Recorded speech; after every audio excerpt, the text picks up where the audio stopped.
Welcome to the Castlevania Timeline, Part 2, Destiny of the Belmont Clan. In Part 1, we explored the events that would turn the man known as Matthias into the powerful vampire Dracula, ending with his demise at the hands of one of his own generals. After Dracula's death and the end of his dark curse, humanity rebuilt, and the heroics of the Belmont clan and Dracula's war on humanity were passed down in stories. The world enjoyed almost a century of peace, and Trevor Belmont's descendant and keeper of the vampire killer was a young vampire hunter named Christopher Belmont. Christopher lived in the shadow of his ancestor, and was a man plagued by recent nightmares involving Dracula's return. He feared that these dreams were warnings from beyond, and prayed that the stories of Dracula were simply legends told to scare children. Christopher thought he may just have been nervous because of his upcoming wedding to his fiancée Ileana. Christopher and Ileana married happily, but Christopher's dreams would soon prove to be right.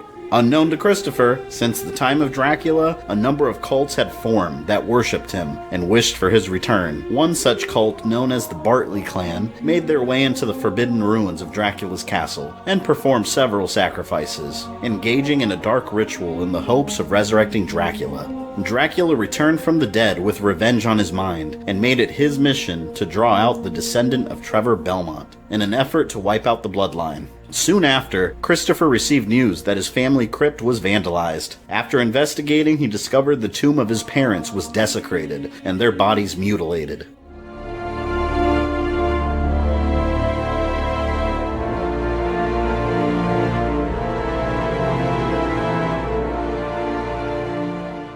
At this point, Christopher knew his destiny was calling him, and Dracula had returned to take revenge on his family. Grabbing the vampire killer bestowed upon him, he set off for Dracula's newly risen castle. This takes us to the year 1576 and the events of the Castlevania Adventure. Inspired by the heroics of his ancestor Trevor, Christopher was determined to keep the dark times of the past from happening once again, and made his way to Dracula's castle. Dracula's forces stood no chance against the might of the vampire killer.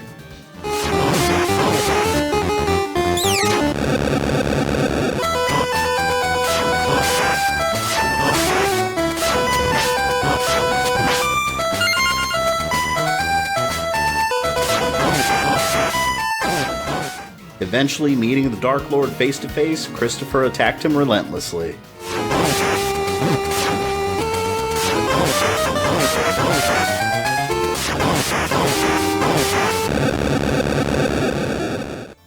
Realizing he was still too weak from his recent resurrection, Dracula turned into a new form and attempted to escape before he could be sent away from the physical world once again. With the final blow, Dracula disappeared and Christopher escaped, watching as Castlevania crumbled just like Trevor did so many years ago. But Christopher's story was far from over. Unknown to him, Dracula had used the last of his power to escape, closing off the events of the Castlevania Adventure. Christopher returned home to his wife Ileana, and she became pregnant with a child. Watching from afar while recovering his power, Dracula devised a plot that would later haunt Christopher and his family. As the years passed, Christopher's son Soleil Belmont was born, and he was trained as a vampire hunter, like all Belmont children before him. Christopher knew the possibility of Dracula's return was now a reality, and wanted Soleil to be ready to wield the vampire killer should the need arise. At the age of 15, Soleil had completed his training as a vampire hunter, and a ceremony was held in town to celebrate the occasion. But on the morning after the ceremony, it was discovered that he had vanished into thin air.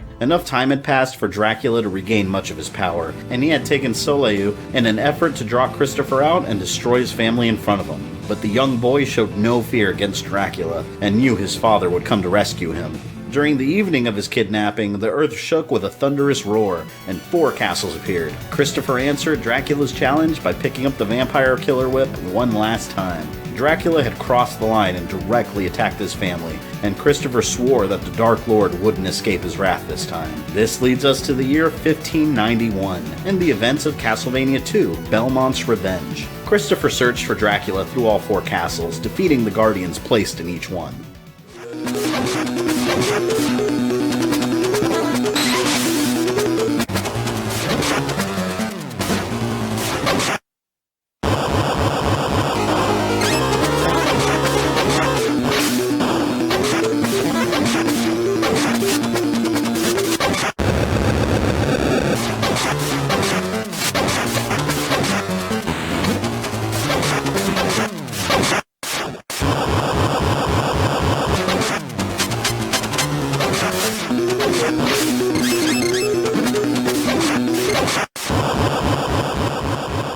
Dracula had razed those castles, hoping that they would slow down Christopher while he finalized his revenge against him. Christopher stormed Dracula's castle and found his son within its walls, but he made a terrible discovery. While Christopher was distracted searching for Dracula, the evil vampire had used his dark magic to possess Soleil, putting him completely under his control. Dracula ordered him to attack his father, with the goal of forcing Christopher to kill his son.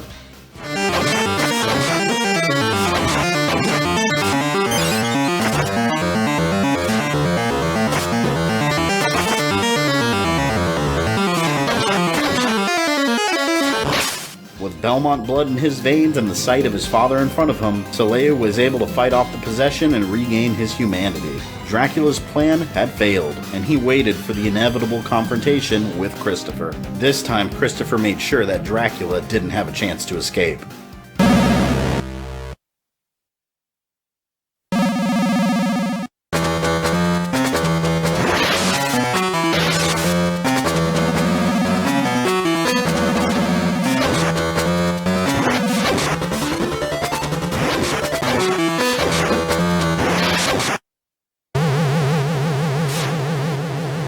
Father and son stood together watching Castlevania fall, completely confident that Dracula had been destroyed. But they both knew that Dracula's followers were still out there, and his resurrection would occur again. 100 years later, Soleil's descendant Simon Belmont was the current master of the vampire killer, and he was quite different from his ancestors before him.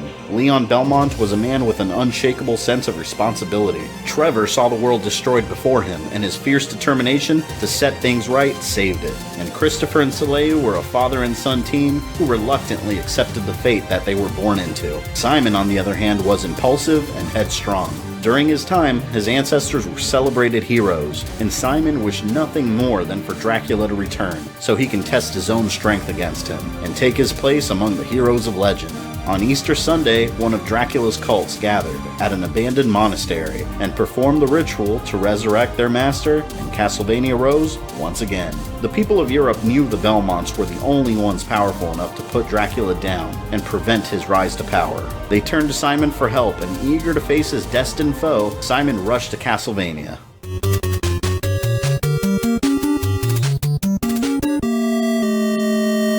Through the years, Dracula had become all too familiar with his old friend Leon's bloodline, and knew that as long as a member of the Belmont clan was alive, with the vampire killer in hand, his rule would be threatened. He needed to destroy Simon before beginning his extermination of humanity. Seething with rage, Dracula waited patiently for the arrogant warrior at the top of his castle. This brings us to the year 1691 and the events of the original Castlevania. Simon easily fought his way through Dracula's castle, destroying any monsters in his way.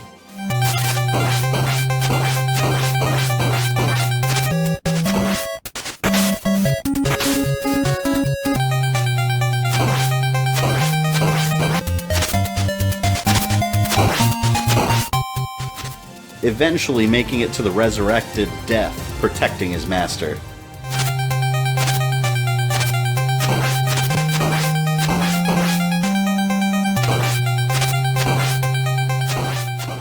After defeating Death, Simon stood before Dracula and rushed into battle. Underestimating his enemy, Simon left an opportunity open for him to transform into a demonic form, which would later have consequences for the young man.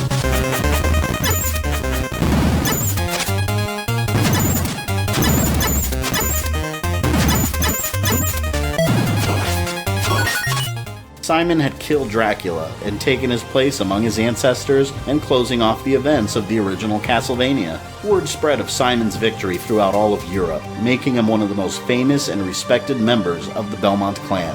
But his arrogance and carelessness during the battle with Dracula cost him dearly. In his demonic form, Dracula had inflicted a wound on Simon's back, which he had cursed before his death. If another Belmont was going to send him back to the dead, he would make sure the Belmont would pay with his life as well. Over the next 7 years, Simon found himself suffering from a mysterious illness that was slowly crippling his body. He knew the end of his life was nearing, and while praying at his family cemetery, he encountered a gypsy that was searching for him. She told him that monsters were appearing in nearby towns, and Dracula was responsible for Simon's sickness. To lift the curse, Simon would need to kill Dracula again, but all that remained of the Vampire King were his remains. Dracula's followers were planning on using his remains to resurrect him, but they chose to hide the remains instead before resurrecting him, in an effort to wait for the curse to end Simon's life. Simon thanked the gypsy for her information and set out to find Dracula's remains for himself. This leads us to the year 1698 and the events of Castlevania II, Simon's Quest. Simon traveled through different towns across Europe asking the townspeople for information to locate where Dracula's forces had hidden his remains. He planned to use the remains to perform the resurrection himself, before Dracula's followers had the chance. Most of the townspeople recognized the famed vampire hunter and his whip, and with information he received from them, Simon was able to track down Dracula's remains, one after another. One of his nails, his rib, his eyeball, his ring, and his heart. During his travels, Simon also faced off against two creatures leading Dracula's forces. The vampire Countess Carmilla, who would play a major role in one of Dracula's later resurrections, and Death, who Simon had already defeated once before. With Dracula's remains in hand and his army of monsters obliterated, Simon returned to the abandoned ruins of Castlevania and performed the ritual to resurrect his old foe. To Dracula's surprise, when he awakened, instead of finding his followers there waiting for him, he saw Simon standing before him with the vampire killer in hand. Simon had learned from the arrogance of his youth and attacked Dracula before he even had a chance to strike.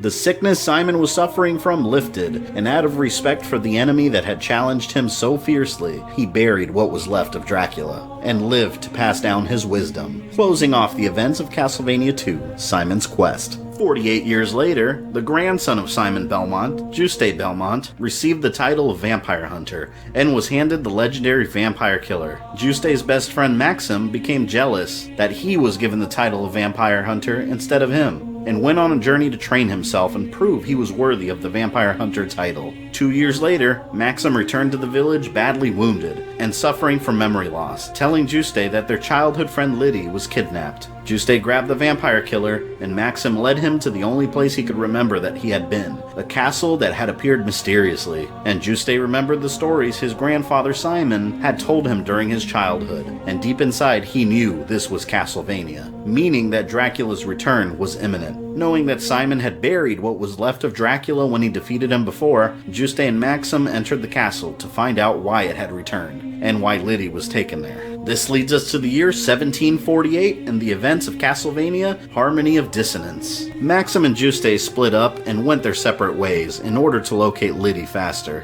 While exploring the castle, Juste encountered Dracula's right-hand man Death, and Death revealed that the power that resurrected the castle wasn't his master's, taunting Juste and escaping. The two friends searching for Liddy ran into each other, and Maxim said he was slowly regaining his memory, remembering being inside the castle before, and they separated once again. Juste fought his way through the horrors of the castle, and a second hellish version of the castle stuck between dimensions.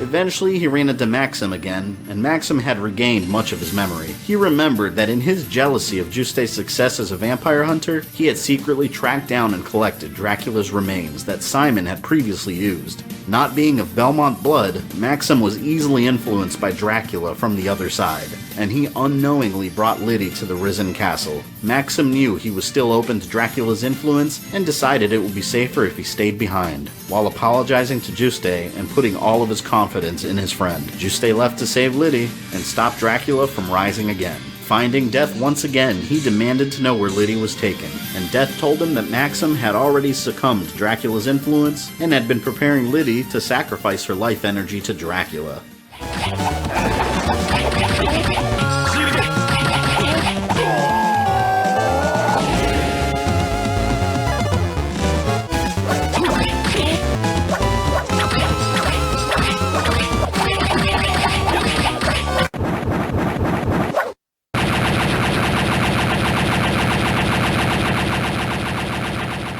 Juste found him performing the ritual to resurrect Dracula, but interrupted it before it could complete. Fully possessed by Dracula, Maxim attacked his friend.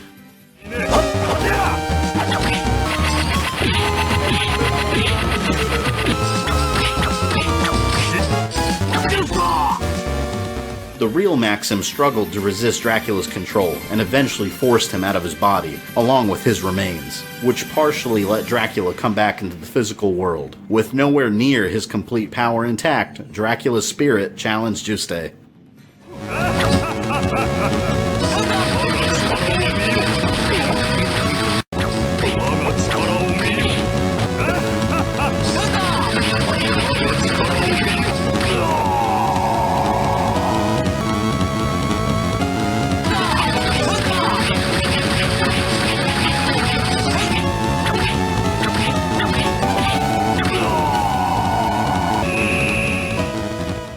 Juste was successful in stopping Dracula from returning. Maxim lived with the guilt of what he tried to do, but Liddy was safe, and the three friends returned home to their village, closing off the events of Castlevania, Harmony of Dissonance. And over the years, Juste and Liddy became closer and eventually married. Having a child, they named Richter Belmont, who would become the most powerful Belmont that had ever lived, and one that would unintentionally be responsible for cursing the entire Belmont bloodline. Years passed as Richter grew into a strong young man, and at age 19, he received the Vampire Killer, while Dracula's cult, led by Dracula's dark priest Shaft, started the ritual to bring back their master, kidnapping a young virgin girl and sacrificing her.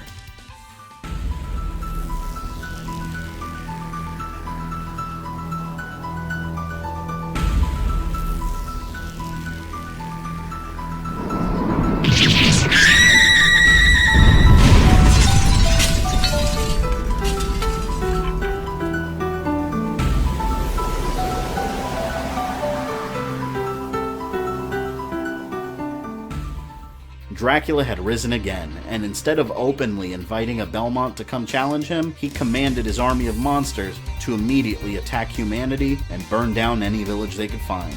This leads us to the year 1792 and the events of Castlevania Rondo of Blood. Dracula was back in the physical world, and with the resurrection fully completed, he had regained his full strength. While out training, Richter realized that Castlevania had risen and could see smoke rising from his village. He sped home but was interrupted by Death. Testing the young vampire hunter's power, Death attacked him. Impressed with his power, Death returned to Dracula to let him know that Richter may pose a problem. Richter arrived home and to his horror discovered that most of the village was burned to the ground. Dracula's monsters were everywhere, and destruction of this magnitude hadn't been seen since the time of Trevor Belmont.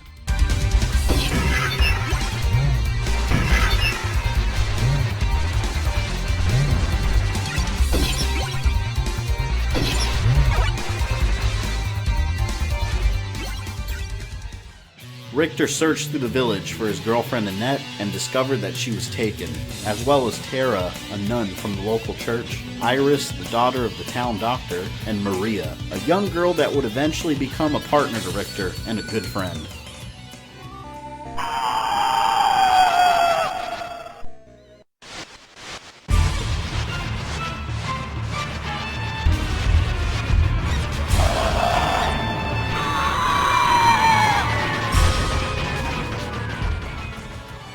Richter began his search for the kidnapped girls and ran into Shaft, holding Maria captive, and Shaft escaped before the vampire hunter could take him down. Richter rescued Maria, and she begged him to let her help. My name's Maria Renard. I'll help you.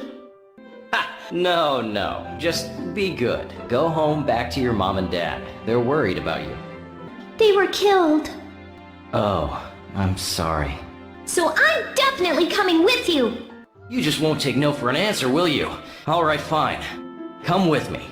But promise me you'll run if things get too dangerous.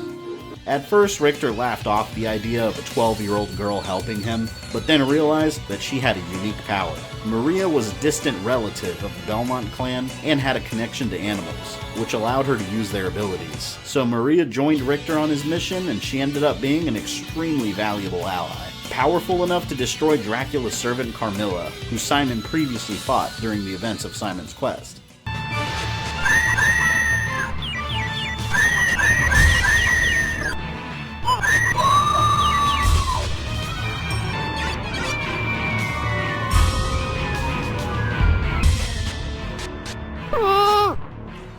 and Maria helped Richter track down the other missing girls. All he had left to do was to find his girlfriend Annette and make Dracula pay for all the lost lives he was responsible for. Dracula, realizing he may have underestimated Richter's power, sent Death away from the castle to directly attack the young vampire hunter before he could reach him. But Death was no match for the Belmont.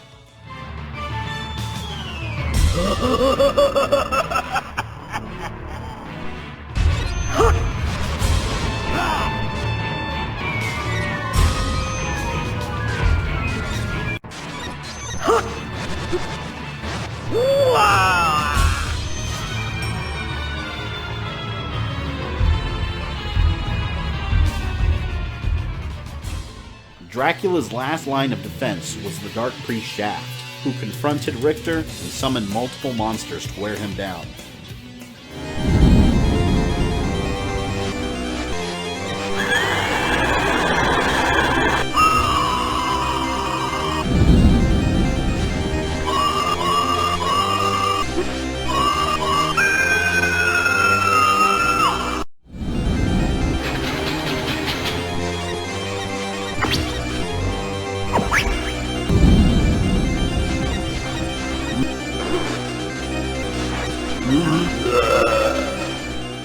But Richter prevailed and attacked Shaft directly, destroying him. He made his way up to Dracula's clock tower and found the hidden chamber where Annette was being held. Annette! Richter! Richter, it's you! You're alright. I knew you'd come. Just get as far away as you can. Richter, please, don't die. Come back in one piece. Sure. Leave this to me. All Richter had left to do was to confront the Dark Lord of the castle, but Shaft was in his way once again, desperately trying to protect Dracula. The evil priest spirit attacked Richter with the remains of the creatures he had already defeated, but it still was not enough.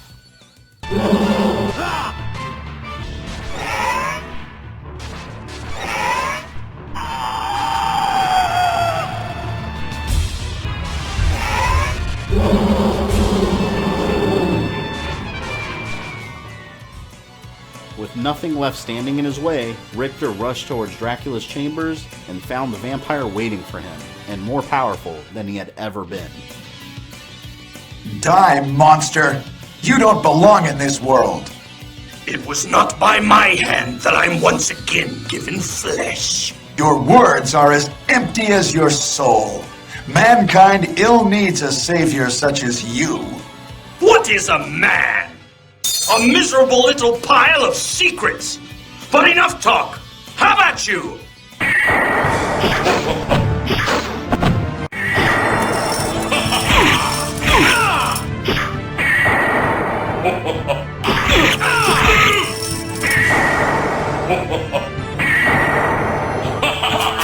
Time's over. Grant me power.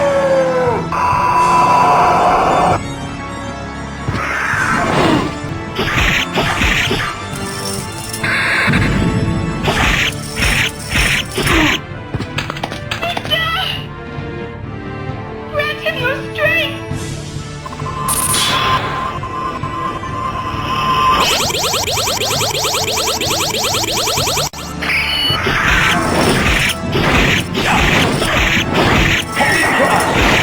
No, it cannot be!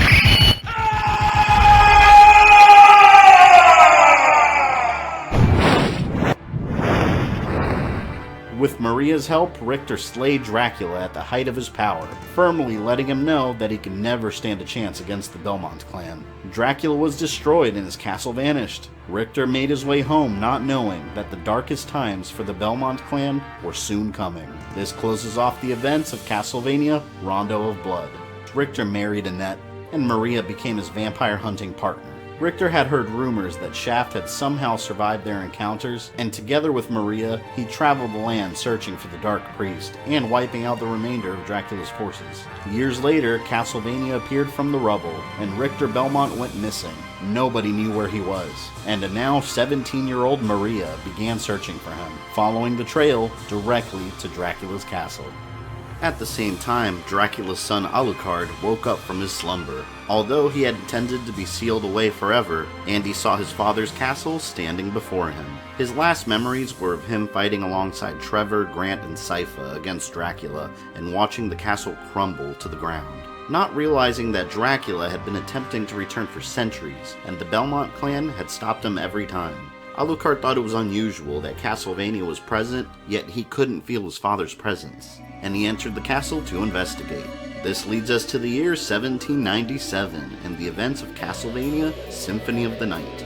Alucard walked into a castle swarming with monsters. Someone had caused them all to appear, and it wasn't his father.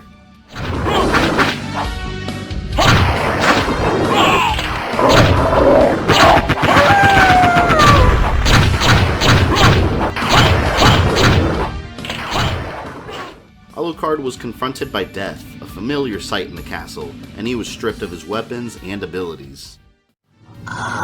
Alucard, what is your business here?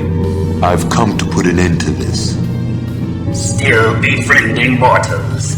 I'll not ask you to return to our side, but I demand you cease your attack.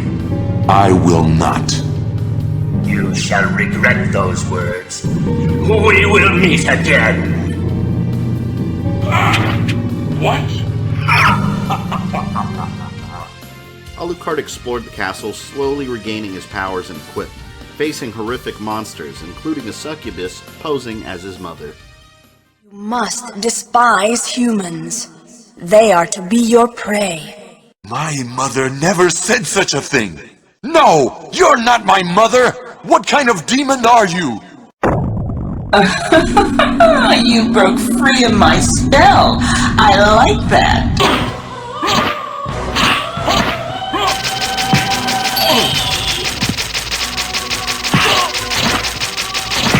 Death in the dream world will set your soul wandering for eternity, demon. Wait! I beg of you!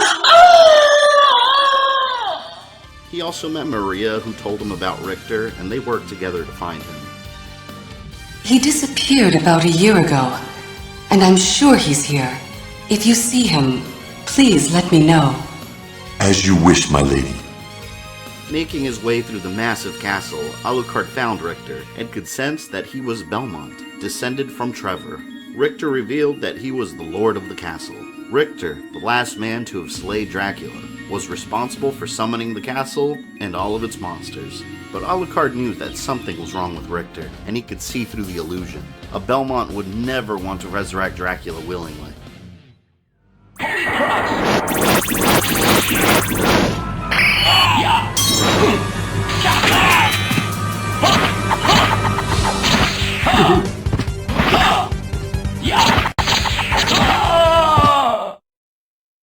You've defeated me, but all is not yet lost.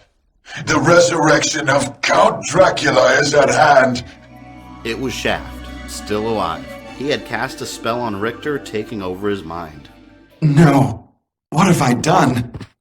Thank you, Alucard, for saving Richter. Alucard? The same Alucard who fought alongside my ancestor, Trevor Belmont? That was over 300 years ago. Maria, take Richter and leave here. I'll finish this. After freeing Richter from Shaft's control and leaving him in Maria's care, Alucard entered an inverted version of Dracula's castle where Dracula's soul resided, and fought some of his father's most powerful monsters, including 3 demons posing as the 3 legendary heroes that Alucard had fought beside hundreds of years before.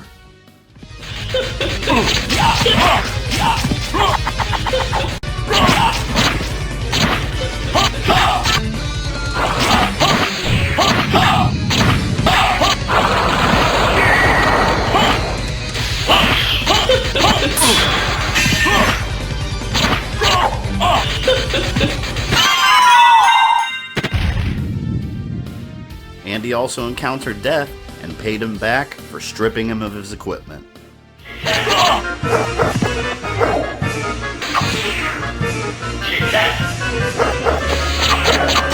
strong indeed. Now you will die.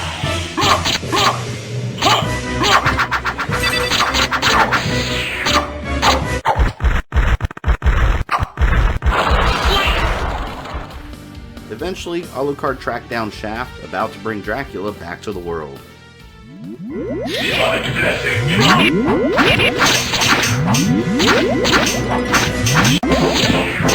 No! No! You claim to love the darkness. Go then and dwell there for all eternity. But it was too late. His father returned, and father and son reunited after centuries apart. Now is the time to put aside your weak human side and join me in remaking this world! Dracula, in the name of my mother, I will defeat you again!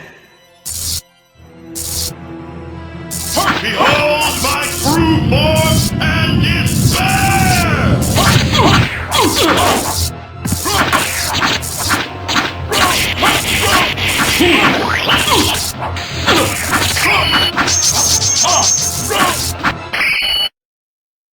Go back whence you came. Trouble the soul of my mother no more. How is it that I've been so defeated? You have been doomed ever since you lost the ability to love. Tell me, what were Lisa's last words? She said, do not hate humans. If you cannot live with them, then at least do them no harm. For theirs is already a hard lot. She also said to tell you that she would love you for all of eternity. Lisa, forgive me! Farewell, my son!